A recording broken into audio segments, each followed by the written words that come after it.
Hello everyone, welcome to job aspire hub. आज हम बात करने वाले हैं एक ऐसे नोटिफिकेशन के बारे में जो कि मध्य Pradesh metro railway corporation limited की तरफ से जो है रिलीज किया गया है। ये मेनली एक रिक्रूटमेंट नोटिफिकेशन है। तो इस नोटिफिकेशन में हम देखेंगे कि कौन कौन से कैंडिडेट्स एलिजिबल हैं। अगर इनकेस आपकी एलिजिबिलिटी है, आप वो एक्सपीरियंस होल्ड करते हैं, तो आप इस पोस्ट के लिए अप्लाई कर सकते हैं। काफी अच्छा आप कह सकते हो कि एक अर्निंग सोर्स जो है वो आपको मिलने वाला है, mainly in this particular recruitment. तो आप देख सकते हैं कि मैं इनकी ऑफिशियल वेबसाइट पे हूँ। साथ ही साथ मैं आपको एक और आप कह सकते हो कि इंफॉर्मेशन दे रही हूँ कि अभी फिलहाल में जो फ्रॉडलेंट केसेस होते हैं, फॉल्स केसेस होते हैं, वो बहुत ज्यादा बढ़ गए हैं। अक्सर फेक वेबसाइट क्रिएट करके अलग अलग टाइप के नोटिफिकेशन को रिलीज किया जा रहा है और उसके बाद वहां पे बच्चों से वो फॉर्म भरवाया जा रहा है, क्योंकि ऑब्वियसली आपको लगेगा कि ऑफिशियल नोटिफिकेशन रिलीज हुआ है। लेकिन ध्यान रखिएगा कि ऐसे बहुत से फेक वेबसाइट क्रिएट किए जाते हैं फ्रॉडलेंट लोगों के द्वारा, जिससे कि वो अलग अलग ऑडियंस से जो है पैसे एक तरीके से हथिया सके। तो आपको हमेशा ध्यान रखना है कि जब भी आप किसी पोस्ट के लिए एक तरीके से चीजों को अप्लाई करते हो, फॉर्म को पढ़ते हो या फॉर्म को अप्लाई करते हो, तो हमेशा जो भी आप वेबसाइट विजिट करते हो ना, वो ऑफिशियल वेबसाइट हो। अगर आपको आइडिया नहीं है कि कौन सी ऑफिशियल वेबसाइट होती है, तो आप गूगल पे डायरेक्टली जो है पोस्ट का नाम लिखकर आप सर्च कर सकते हैं कि ऑफिशियल वेबसाइट। तो आपके सामने चला आता है कि हाँ, कौन सी ऑफिशियल वेबसाइट होने वाली है। इस तरीके से जो है आप फ्रॉडलेंट वेबसाइट से एक तरीके से बच सकते हैं। ऐसी इंफॉर्मेशन आपको अक्सर जो भी आप कह सकते हो इनकी ऑफिशियल वेबसाइट पे जब आप विजिट करते हो, तो ये मैसेज आपको हमेशा मिलता रहता है कि फ्रॉडलेंट केसेस से खुद को बचा के रखें। चलिए देख लेते हैं इस पर्टिकुलर रिक्रूटमेंट के बारे में कौन कौन से बच्चे एलिजिबल हैं। तो आप देख सकते हैं ये पहला ही जो रिक्रूटमेंट नोटिफिकेशन है, हम इसकी बात कर रहे हैं, जो कि सुपरवाइजर, मेंटेनर और भी बहुत से अलग अलग टाइप के पोस्ट के लिए जो है रिलीज की गई है। इसका स्टार्टिंग डेट जो है दैट इज 15 जनवरी 2025 होने वाला है। यानी कि 15 जनवरी से जो है इसके फॉर्म भरना आप शुरू कर सकते हैं और इसकी आखिरी तारीख होने वाली है 10 फरवरी 2025। तो आप डाउनलोडिंग लिंक पे यहाँ पे जब क्लिक करेंगे रिक्रूटमेंट नोटिफिकेशन, तो आपके सामने जो है ये पर्टिकुलर एक नोटिफिकेशन एक तरीके से ओपन हो जाएगा। चलिए देखते हैं कि इस नोटिफिकेशन में क्या क्या चीजें जो है मेंशन की गई हैं। तो जैसे कि यहाँ पर मेंशन है Madhya Pradesh metro railway corporation limited, जो कि एक ज्वाइंट वेंचर है government of India and government of Madhya Pradesh का। तो यहाँ पे रिक्रूटमेंट नोटिफिकेशन दिया गया है फॉर द वेरियस पोस्ट, जो कि आप यहाँ पे देख सकते हैं, और इसको पब्लिश किया गया है आज ही, दैट इज 7 जनवरी 2025 को। ठीक है। एडवर्टीजमेंट नंबर आप देख के रख लीजिए, जब आप अप्लाई करेंगे तो मे बी आपको इसकी रिक्वायरमेंट होगी। तो अगर हम यहाँ पे बात करें तो यहाँ पे सारी चीजें मेंशन की गई हैं। दैट इज ये जो पूरा का पूरा पोस्ट है, इसके लिए mainly qualified and experience candidate को इनवाइट किया गया है। अब जिस भी पोस्ट के लिए एक्सपीरियंस मांगा गया है, वो एक्सपीरियंस मांगा गया है आपसे रेलवे में, railway PSU, metro organisation, metro PSU, या फिर private firm serving metro organisation, consultant form जो कि मेट्रो ऑर्गेनाइजेशन को सर्व कर रहे हैं on a contract basis, as per the following post on standard terms and condition. जो अपॉइंटमेंट होगा वो इनिशियली 3 साल के लिए होगा, जिसको 5 साल तक बढ़ाया जा सकता है, या फिर आपकी एज जब तक 60 ईयर्स की नहीं होती है तब तक जो है ये बढ़ाया जा सकता है। जो भी चीज सबसे पहले होगी, यानी कि या तो एक्सटेंडेबिलिटी या फिर आपकी एज, उसको एक तरीके से कंसिडर किया जाएगा। चलिए इनिशियल एलिजिबिलिटी क्राइटेरिया को समझ लेते हैं कि कौन कौन से स्टूडेंट्स यहाँ पर एलिजिबल होने वाले हैं। तो आप देख सकते हैं आपके सामने ये पर्टिकुलर पूरा का पूरा टेबल रखा गया है, जिसमें कि आपके सामने पोस्ट का कोड, पोस्ट का नाम क्या रहने वाला है, क्वालिफिकेशन किस चीज की, मतलब किस टाइप की क्वालिफिकेशन की जरूरत है, क्या वर्क एक्सपीरियंस ये डिमांड कर रहे हैं, जो सारी की सारी एलिजिबिलिटी क्राइटेरिया को डिफाइन करेगा, इसके बारे में सब कुछ मेंशन किया गया है। तो अगर हम पहले पोस्ट कोड की बात करें तो पोस्ट कोड है 1, और यहाँ पे पोस्ट का नाम है दैट इज सुपरवाइजर। ठीक है। तो सुपरवाइजर के पोस्ट के लिए जो टोटल वैकेंसी दी गई है वो है 2, अनरिजर्व ओपन के लिए है 1 सीट और एसटी के लिए जो है 1 सीट है। यहाँ पर एसेंशियल क्वालिफिकेशन के बारे में बात कर लेते हैं, यानी ऐसी क्वालिफिकेशन जो हर हाल में चाहिए। तो यहाँ पे आपसे 3 ईयर का इंजीनियरिंग डिप्लोमा मांगा है, और ये डिप्लोमा आपका हो सकता है इलेक्ट्रिकल में, इलेक्ट्रॉनिक्स में, mechanical discipline, from government recognised university या फिर इंस्टीट्यूट, इनमें से किसी में भी हो सकता है। Coming to the work experience, तो बोला है should have post qualification experience in signalling, telecom, AFC, PhD, rolling stock that is mechanical और इलेक्ट्रिकल, डिपार्टमेंट ऑफ रेलवे या फिर railway PSU, metro organisation, metro PSU, या फिर प्राइवेट फर्म जो कि मेट्रो को सर्व कर रही है, या कंसल्टेंट फर्म जो कि मेट्रो को सर्व कर रही है। यानी कि आपका एक्सपीरियंस जो है रेलवे या मेट्रो में ही मांगा है, और वो मतलब कि एक्सपीरियंस मान लीजिए आप रेलवे से या मेट्रो से डायरेक्टली कहीं ना कहीं जुड़े हुए हैं या इनडायरेक्टली जुड़े हुए हैं, तो आपका एक्सपीरियंस कंसिडर किया जाएगा। Coming to the second post जो कि यहाँ पे दिया गया है मेंटेनर के लिए, यहाँ पे 3 टोटल पोस्ट है, दैट इज अनरिजर्व फीमेल के लिए एक पोस्ट, ओबीसी के लिए, ओबीसी फीमेल के लिए एक पोस्ट, और एससी ओपन के लिए एक पोस्ट। यहाँ पे आपसे मेट्रिकुलेशन यानी कि 10th plus 2 year of ITI मांगा है, यानी कि मेट्रिकुलेशन आपका होना चाहिए, और यहाँ पे एक तरीके से 2 साल का आईटीआई मांगा है, that is in any of the following specific trade, जो कि है electrician, electronic, mechanics, fitter refer and AC mechanics from a government recognized institute. Coming to the experience में आपसे पूछा है should have post qualification experience in, same जो ऊपर वाले में बोला गया था आपको, सेम इसमें भी as it is वही चीजें मेंशन की गई हैं। तो मैं उम्मीद करती हूँ कि आपको ये चीज तो समझ में आ रही होगी कि यहाँ पे जो है मैक्सिमम जगह पे अगर देखा जाए तो इनको एक्सपीरियंस जो है सेम रेलवे या फिर आप कह सकते हो मेट्रो ऑर्गेनाइजेशन में ही चाहिए, यानी डायरेक्टली और इनडायरेक्टली आप जो है कहीं ना कहीं रेलवे या फिर मेट्रो से जुड़े हो, ये इस टाइप की जो है क्वालिफिकेशन के बारे में पूछ रहे हैं। चलिए देख लेते हैं नेक्स्ट पोस्ट के बारे में। नेक्स्ट पोस्ट जो है यहाँ पर अगेन जैसे कि आप देख सकते हैं सुपरवाइजर का है, जिसमें कि नंबर ऑफ पोस्ट 3 है, अनरिजर्व के लिए, अनरिजर्व फीमेल के लिए एक, ओबीसी फीमेल के लिए एक, और एससी के लिए एक। यहाँ पे 3 ईयर का इंजीनियरिंग डिप्लोमा मांगा है इलेक्ट्रिकल, इलेक्ट्रॉनिक, मैकेनिकल डिसिप्लिन में, और एक्सपीरियंस में सेम वैसा ही मांगा है कि आपके पास एक्सपीरियंस जो है दैट इज इस टाइप के मेट्रो या रेलवे सर्विसेज में होना चाहिए, तो ही जो है ये एक तरीके से आपको एलिजिबल मानेंगे। Now next 4th number post code के बारे में देख लेते हैं, जो कि अगेन मेंटेनर का होने वाला है। तो इसमें जो है टोटल सीट 5 दी गई है, अनरिजर्व के लिए 2, एससी ओपन के लिए 2, और ईडब्ल्यूएस के लिए 1। रिक्वायरमेंट की बात करें तो यहाँ पे मेट्रिकुलेशन की डिमांड की गई है, प्लस 2 साल का आईटीआई में आईटीआई आपके पास होना चाहिए इन फॉलोइंग ट्रेड, जिसमें कि electrician, electronics, mechanics, fitter, ref and AC mechanics from recognised government institute. अब वर्क एक्सपीरियंस की बात करें तो यहाँ पूछा है should have post qualification experience in that is station and E&M department of railway PSU, metro, यानी कि आप यहाँ पे वही सेम चीज है जो कि बाकी सारे पोस्ट के लिए बोला गया है। सुपरवाइजर और दैट इज पोस्ट नंबर 5 की बात कर लेते हैं, सुपरवाइजर का है ये। इसमें ओबीसी के लिए एक सीट दी गई है। इसमें भी जो एसेंशियल क्वालिफिकेशन है उसमें 3 इयर्स का इंजीनियरिंग डिप्लोमा मांगा है, that is in civil discipline, और वर्क एक्सपीरियंस में जो है should have post qualification experience in P way track domain of civil department of railways, railway PSU, metro, और यही मतलब कि यहाँ पे रेलवे और मेट्रो के ही डिपार्टमेंट्स बोले गए हैं। अच्छा, ये जो एक्सपीरियंस है ये सेम एक्सपीरियंस जो है पोस्ट नंबर 6 के लिए भी चाहिए, जो कि मेंटेनर का पोस्ट है। यहाँ पे टोटल 7 वैकेंसी दी गई है, अनरिजर्व के लिए एक, अनरिजर्व फीमेल के लिए एक, ओबीसी के लिए एक, एसटी के लिए 2, एससी के लिए एक, और ईडब्ल्यूएस के लिए एक। इसमें भी matriculation plus 2 year of ITI मांगा है।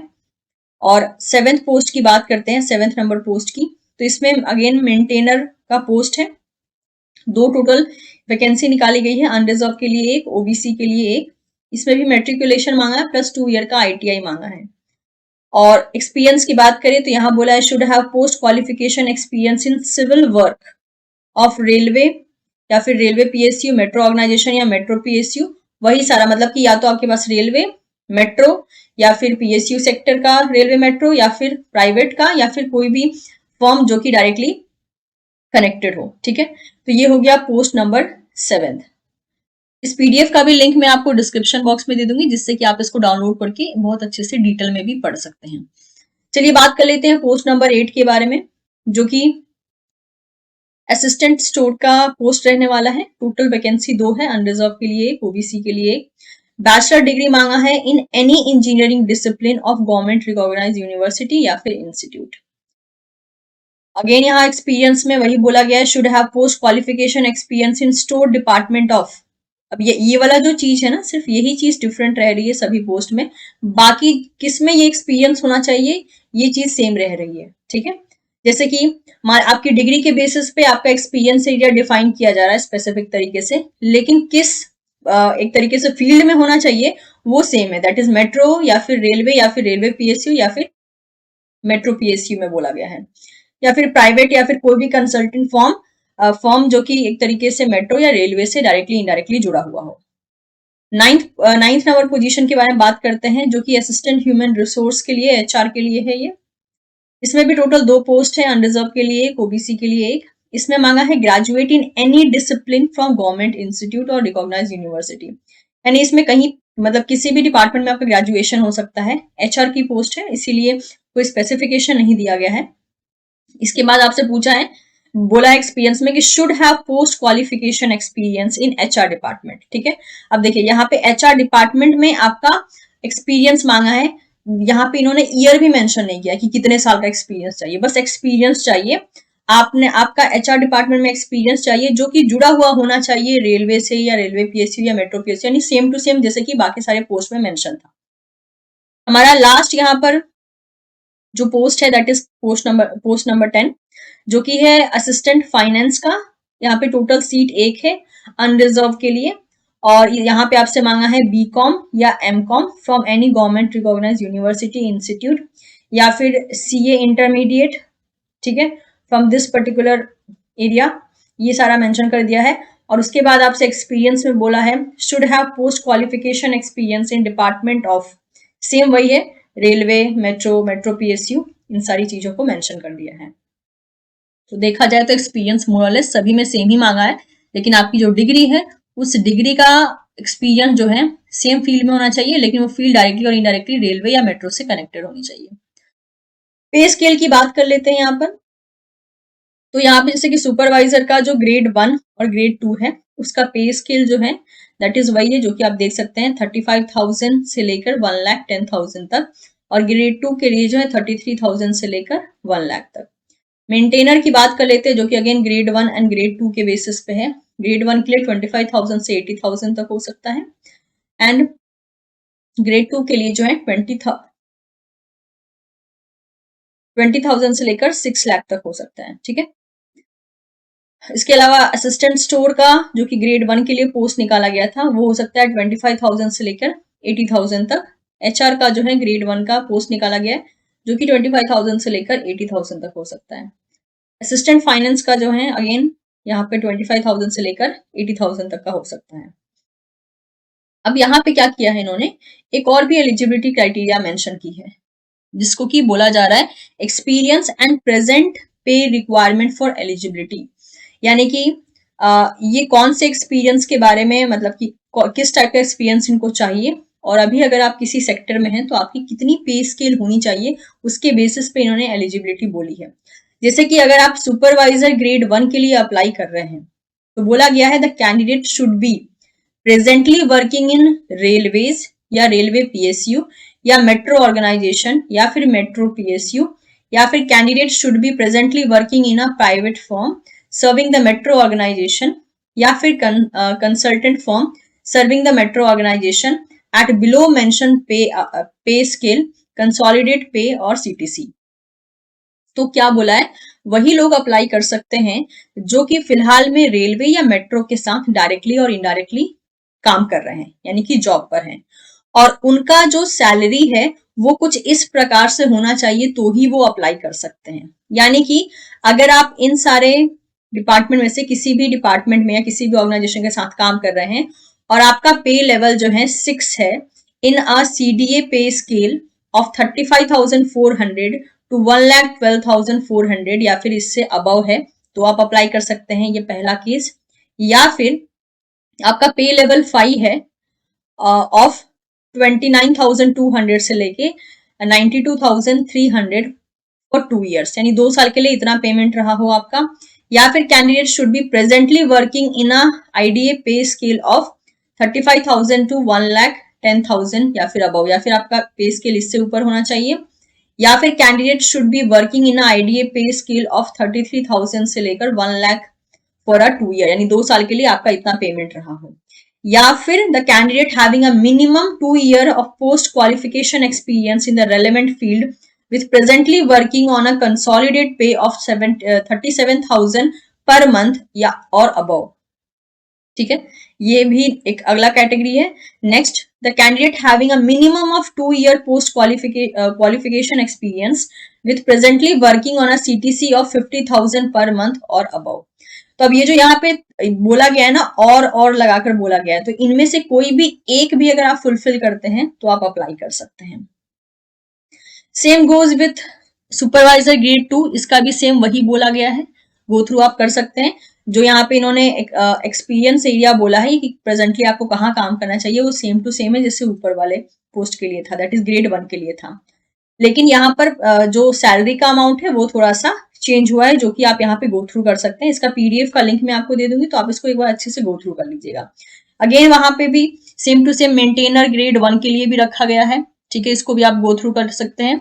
मेंटेनर ग्रेड 2 के लिए भी सेम वैसे ही रूल रखे गए हैं. स्टोर के लिए सेम रूल, एचआर के लिए भी, अकाउंट फाइनेंस के लिए भी. ठीक है, तो जितने पोस्ट हैं उनके लिए एक और सेकेंडरी इन्होंने एलिजिबिलिटी रख दी है कि आपका मतलब मान लीजिए अगर मैं कहीं पे जॉब के लिए अप्लाई कर रही हूँ, मान लीजिए मैं अगर इसी जॉब के लिए अप्लाई कर रही हूँ, तो करेंटली मेरा रेलवे के साथ काम, मतलब मेरा जॉब जो अभी का जॉब है वो रेलवे के साथ होना चाहिए या मेट्रो के साथ होना चाहिए, या फिर कोई ऐसी कंपनी के साथ होना चाहिए जो रेलवे या मेट्रो के साथ टेम्पररी बेसिस पे डील कर रही है. और साथ ही साथ मेरी पेमेंट जो है, यानी मेरी सैलरी जो है साल के बेसिस पे या मंथ के बेसिस पे या एक्सपीरियंस के बेसिस पे अभी फिलहाल में कितनी होनी चाहिए, वो चीज भी डिसाइड करेगी कि मैं इस जॉब के लिए अप्लाई कर सकती हूँ या नहीं. वही चीज इन्होंने सेकेंडरी एलिजिबिलिटी क्राइटेरिया में डाली है. तो एक बार आप इसको गो थ्रू करेंगे तो आपको एक अच्छा खासा आइडिया मिल जाएगा, क्योंकि यहाँ डिटेल डिस्क्रिप्शन में दे के रखा है. चलिए अब बात कर लेते हैं यहाँ पर एज लिमिट की, कि कौन कौन से कैंडिडेट्स यहाँ पर एक तरीके से एलिजिबल रहने वाले हैं. तो मेल अनरिजर्व कैटेगरी के लिए आप देख सकते हैं 43 ईयर्स है. हर एक केस में 3 ईयर का रिलैक्सेशन है ड्यू टू कोविड. ठीक है, और maximum age limit for MP domicile aspirant. तो क्योंकि मध्य प्रदेश से रिलेटेड ये जॉब है, तो जिनके पास एमपी डोमिसाइल है उनका 43 ईयर्स होने वाला है, और maximum age limit for non MP domicile उनके लिए भी 43 ही होने वाला है. मेल अनरिजर्व, यहाँ पे unreserved category of MP, EWS candidate of MP again 43. All category candidates that is female के लिए जो है 48 रहने वाला है. Male reserved category like SC ST OBC उनका 48 रहने वाला है. Male and female applicant, reserved category working as a employee government corporation board, autonomous institute employee अगर हैं आप, तो आपका 48 ईयर्स का होने वाला है. Male with intercaste marriage with unreserved और रिजर्व कैटेगरी कैंडिडेट उनका 48 होने वाला है. Female who has done intercaste marriage with unreserved और रिजर्व कैटेगरी ऑफ कैंडिडेट उनका 53 रहने वाला है. Male unreserved category of candidate Vikram award winner उनका 48 रहने वाला है. और maximum age limit for non Madhya Pradesh applicant उनका जो है 43 रहने वाला है यहाँ पर. यही सारी चीजें जो है यहाँ पर मेंशन की गई है, एक बार आप इसको भी गो थ्रू कर सकते हैं. जो भी आप एक तरीके से कैटेगरी अप्लाई करेंगे, मेक श्योर आपके पास प्रॉपर कैटेगरी सर्टिफिकेट होना चाहिए. ठीक है, ओके. जैसे कि यहाँ पर दिया गया है एक और, कि benefit of reservation will be given only to the candidate who are originally domicile of state of Madhya Pradesh. The candidate who are not originally domicile of MP are not entitled to get the benefit of reservation. Such candidate will be treated as a general और unreserved category candidate. तो देखिए, क्योंकि ये MP की job post है, I mean to say job vacancy है, तो MP में रहने वाले जो कैंडिडेट है और उनका जो भी रिजर्वेशन कैटेगरी है उनको तो वैलिडेट कर दिया जाएगा, उनको वैलिडिटी मिल जाएगी. लेकिन अगर आप एमपी के बाहर हैं और मान लीजिए आपका रिजर्वेशन कैटेगरी एससी है या एसटी है, तो आपकी रिजर्वेशन को कंसिडर नहीं किया जाएगा, आपको जो है जनरल में कंसिडर किया जाएगा, यानी कि आप अनरिजर्व कैटेगरी के कंसिडर किए जाएंगे. कैटेगरी सिस्टम जो है या रिजर्वेशन सिस्टम सिर्फ एमपी के अंदर रहने वाले कैंडिडेट के लिए ही एप्लीकेबल है. एमपी के बाहर जो भी कैंडिडेट हैं जो अप्लाई करेंगे इसके लिए, उनको अनरिजर्व ही कंसिडर किया जाएगा, चाहे वो भी किसी भी रिजर्वेशन कैटेगरी से बिलोंग करते हैं. बाकी यहाँ पे जो भी और भी बहुत से पॉइंट्स मेंशन हैं जो कि आप एक तरीके से देख सकते हैं, तो आप इसके लिए जरूर अप्लाई कीजिएगा। ऑल्दो फॉर्म अभी फिलहाल में रिलीज नहीं हुआ है, जैसे कि बोला गया था यहाँ पे मिड ऑफ जनवरी से जो है ये फॉर्म एक तरीके से रिलीज होगा। तब जो है आप इसको याद करके जरूर आप भर लीजिएगा, अगर इनकेस आपका इसमें एलिजिबिलिटी फुलफिल हो जाता है तो, ठीक है। बाकी सारी चीजें यहाँ पर मेंशन है, हाउ टू अप्लाई जैसे कि बोला गया है, तो देख लेते हैं यहाँ पर। Eligible and willing candidate for the aforesaid post are required to apply online, तो आपको ऑनलाइन अप्लाई करना है through the website that is www.mponline.gov.in और through www.mpmetrorail.com। No other means और mode of application will be accepted. तो आपको क्या करना है, आपको ऑनलाइन ही अप्लाई करना है इनकी इन दोनों ऑफिशियल वेबसाइट पे विजिट करके, कोई भी एक वेबसाइट पे विजिट करके भी आप अप्लाई कर सकते हैं। आपको अपना वैलिड ईमेल आईडी चाहिए होगा, उसी के द्वारा जो है आपको सब कुछ इन्फॉर्म किया जाएगा, ठीक है। तो आपको एप्लीकेशन फॉर्म प्रॉपर ढंग से भरना है और अप्लाई ऑनलाइन का आपको ऑप्शन मिल जाएगा इनकी वेबसाइट पे, जब फॉर्म रिलीज किया जाएगा तो वहां से आप अप्लाई कर सकते हैं। फॉर्म मतलब कि रजिस्ट्रेशन जो है वो एक्टिव हो जाएगा 15 जनवरी 2025 से, और ये एक्टिव रहेगा टिल 10 फरवरी 2025 तक। तो आप लास्ट मिनट रश को अवॉइड करने के लिए जब ये फॉर्म रिलीज होगा तो उसके एक हफ्ते में ही जो है आप इसको भर सकते हैं। और मान लीजिए अगर आप फिलहाल में किसी और ऑर्गेनाइजेशन के साथ काम कर रहे हैं तो आपको नो ऑब्जेक्शन सर्टिफिकेट भी सबमिट करना होगा, ठीक है। तो जब भी आप फॉर्म भरेंगे ये सारे के सारे प्रूफ आपको लगेंगे, जैसे कि लेटेस्ट सैलरी स्लिप 3 महीने का, ठीक है, एनओसी लगेगा, एज ऑफ प्रूफ जिसमें कि मेट्रिकुलेशन का सर्टिफिकेट या उसके इक्विवेलेंट सर्टिफिकेट लगेगा, एसेंशियल क्वालिफिकेशन सर्टिफिकेट लगेगा अगर आपके पास है तो, एक्सपीरियंस सर्टिफिकेट लगेगा स्पेशली एक्स एम्प्लॉय का, और जितनी भी चीजें मेंशन की गई हैं वो पहले आपको कलेक्ट कर लेना है, उसके बाद आपको फॉर्म को भरना है, ओके। नेक्स्ट यहाँ पर portal charges and procedure for payment और portal charges. So candidate are required to pay one time non refundable MP online portal charges, जो कि होगा 170 rupees plus 18% GST on submission of application form. तो आपको form की जो फी है वो आपको भरनी होगी, दैट इज 170 रुपीज यहाँ पर इंक्लूड एक्सेप्ट जीएसटी, ठीक है। तो जीएसटी यहाँ पे 18% आपका और लग जाएगा। और पेमेंट जो है आप debit card, credit card, internet banking या यूपीआई किसी से भी कर सकते हैं, और ऑनलाइन मोड में ही ध्यान रहे आपको अप्लाई करना है, अलग से फॉर्म भर के इनको नहीं सेंड करना है, ठीक है। और अगर आप फी पे नहीं करते हैं तो आपका फॉर्म एक तरीके से रिजेक्ट कर दिया जाएगा। अब वैसे तो ये सिलेक्शन प्रोसेस जो है ये मेनली इंटरव्यू के बेसिस पे रहने वाला है, और कोई बेसिस यहाँ पे बताया नहीं गया है कि आपका इंटरव्यू लिया जाएगा। Reserve the right to shortlist any candidate for the interview. Priority for shortlisting shall be relevant to metro experience and seniority in desired pay scale. तो आपका सिलेक्शन इस बात पे डिपेंड करता है कि आप कितना एक्सपीरियंस होल्ड करते हो, कितने सीनियर हो, और आपकी पहले जॉब वाली जो सैलरी थी वो कितनी हाई रहने वाली है, उसके बेसिस पे जो है कैंडिडेट का फाइनलाइजेशन किया जाएगा। तो ये था सारा का सारा detail about this particular post.